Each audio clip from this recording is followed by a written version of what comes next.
Hey everybody, it's Brooke with The Buttered Home and welcome to my messy kitchen. Today we have some glorious traditional Scottish oatmeal rolls to share with you and you will not want to miss a thing, so stay with us.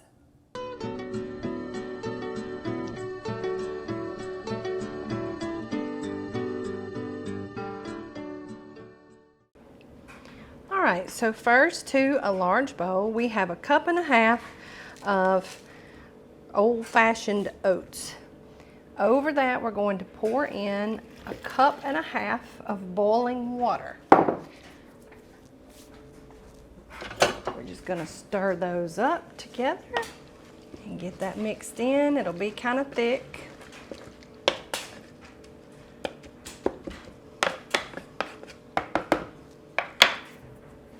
Now to this we want to add 1/3 of a cup of brown sugar, tightly packed, a teaspoon and a half of salt,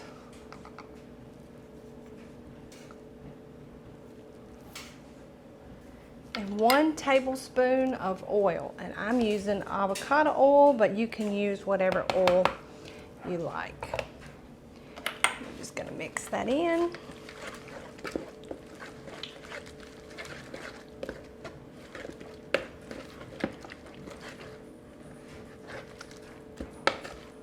Make sure that brown sugar is all nice and incorporated. Then we're going to set that to the side. Now we want to bloom our yeast. So I'm just going to clean up just a little and grab a small bowl.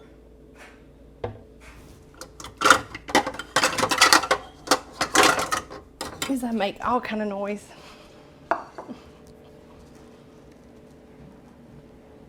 Then we're going to put in 1/4 ounce of dry active yeast, which is going to be 1½ teaspoons.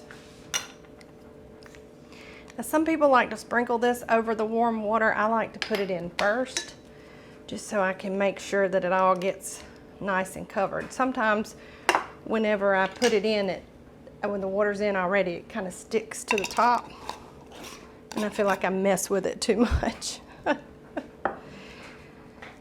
Now to this we're going to add 1/4 cup of warm water, and that needs to be somewhere between 110 and 115 degrees. Now I have some water that has cooled, reserved from when it was boiling. And I'm going to check the temperature, and I suggest if you don't already have one that you get an internal thermometer, especially whenever you're making breads like this and it's still a little too hot. We want this water to be somewhere between 110 and 115 degrees. So I poured out about half of that really hot water and put in some tap water. And we're right at 115 degrees, so it's good to pour that in. I'm just going to give it just a little stir just to get things started. And there I go, scraping the sides. So when you throw it in there like I did, you're going to still have the same result. All right, we're going to let this sit for about 5 minutes, then we'll come back and we'll put all this together. Stay with us.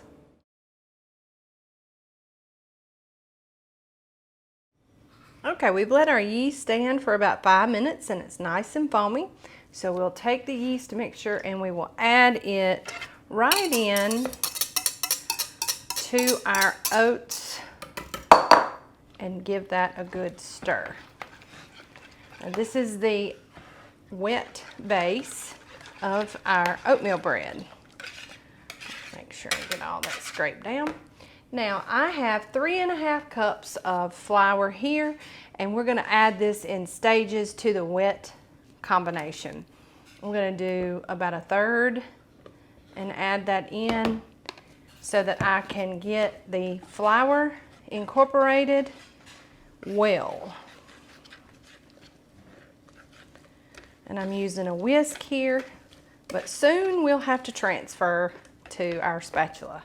Okay, so for the next third, add that in, and this will take anywhere from 2.5 to that full 3.5 cups of plain all-purpose flour.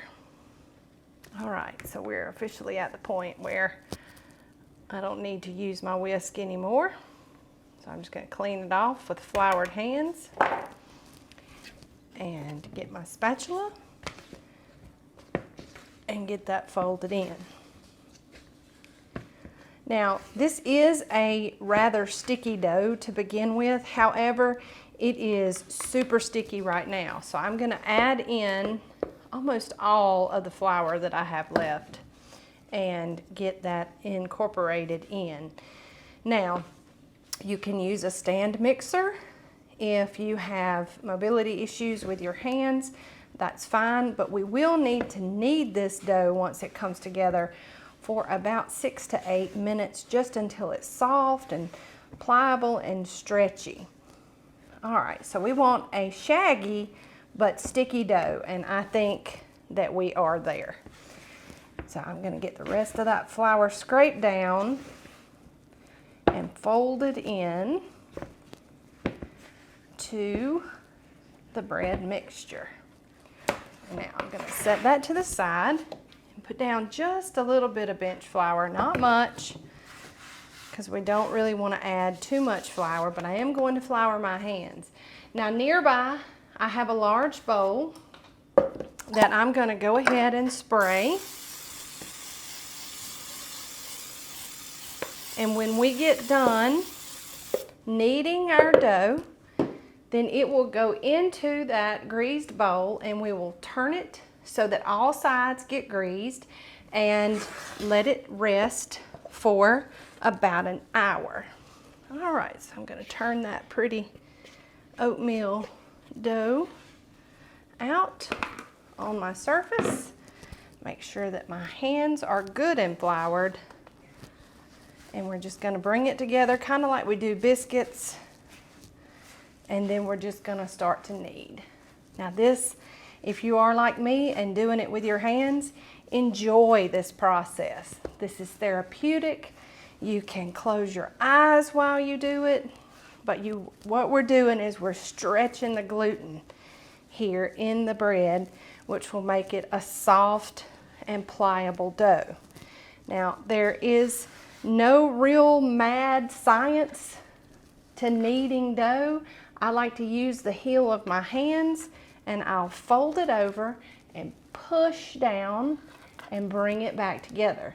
You'll see me turn it, and this action helps stretch that dough so that it forms into a smooth ball.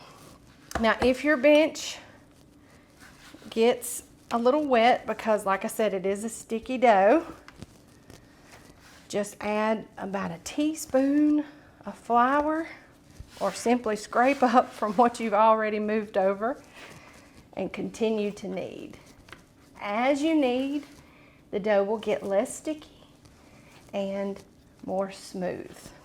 All right, so we're going to continue to do this for about 3 or 4 more minutes.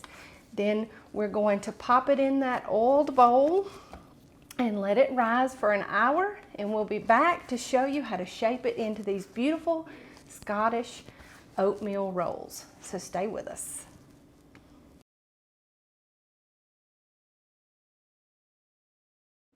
Okay, we finished our 1 hour rise time, and I actually transferred it out of that other bowl and put it in to proof in my Instant Pot on the yogurt setting. So it did it in about 45 minutes, and it's double in size. So you want it to rise and proof until it's double in size, and that's what we've done here. So now I'm just going to punch it down, and I've got it wrapped in parchment. And then I'm just going to take it out, and we're going to divide it into 24 rolls. This recipe makes 24, so I'm just going to half the dough and then quarter it And that way I know that I need to get 6 rolls out of each quarter. Now, it's real simple. I just take and portion it out into 6 balls, and then I can adjust if I don't have enough. So there are 6 balls, but these 3 are a lot smaller than those 3. So I just take a little from each one, and Jasper is going to start cutting up. I apologize. And I'm going to take each one and shape it, roll it into a ball.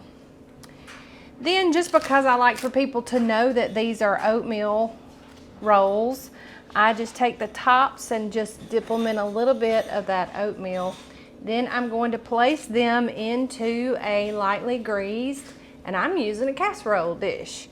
And just put them in there, and you know, I do about rows of 4 so that they'll all fit in the pan. Doesn't matter if they touch, because these are real rustic oatmeal rolls, and I can smell the yeast. All right, that guy is a little small, so I'm gonna rob a little from him. And I try to get the tops as smooth as I can and just dip them in those oats. You don't have to have many. All right, I'm gonna get the rest of these rolled out. Then we're gonna allow these to rise again for 30 minutes. And then we will bake them in a 350-degree oven until they're nice and brown, which usually takes about 20 to 25 minutes. And we'll be back to show you the finished product when they're done. So stay with us. Okay, we are back, and these rolls, they are fantastic. They have a nice browned outside, and we've got just those few flecks of the oats on top so that you'll know what they're made from. But the inside is so pillowy soft and just a little sweet. That yeast and just that little bit of brown sugar really adds to these. They are a nice tender roll, and you cannot tell that there's any texture of the oats inside whatsoever. Let's give them a taste. So good. Soft, just a tad yeasty, and you would never know that they were made with a majority of oats, old-fashioned oats. So this is part of my Scottish heritage, and you can make it part of your home heritage too. This recipe can be found at the Buttered Home. Like all of our recipes, it's free to you with a nice printable recipe card. Let me chew my food. And I've made a mess. You can make these anytime with that 1.5 hour rise time. They are perfect for any special occasion or just to have on a Tuesday night. We would love it if you would follow us on all of our social channels. We have a really good time, and we want you present wherever we are. And as always, if you're not already, go to YouTube, search for The Buttered Home, and when you find us, hit that subscribe button and ding the bell so that you can be notified when we drop new videos like this one. These rolls are the perfect treat for this time of year. We hope that you make them and love them as much as we do. From The Buttered Home to your home, we sure love y'all. Bye.